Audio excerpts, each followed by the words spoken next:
ఈ మనిషితో నేను ముందు నుంచి చెప్తూనే ఉన్నానమ్మా. పైగా ఇతనికి కోటు సూటు. ఇక నుంచి అలా జరగదమ్మా. అంతా నేను చూసుకుంటాను.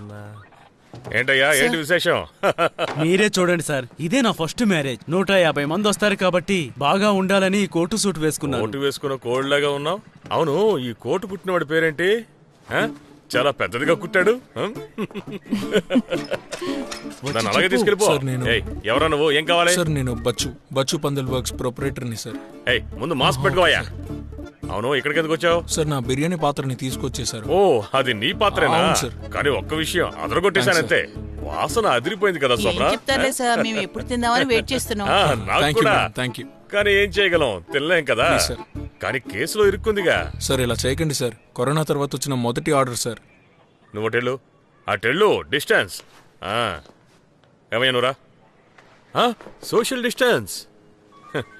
ఏమయ్యా, నీకు 50 ఏళ్ళు ఉంటాయి కదా. అవును సార్. ప్రభుత్వం అడ్వాంటేజ్ ఇస్తుందంటే దానికి ఇలా చేస్తారా ఏంటి? ఇక నుంచి ఇలా జరగదు. అలాగా?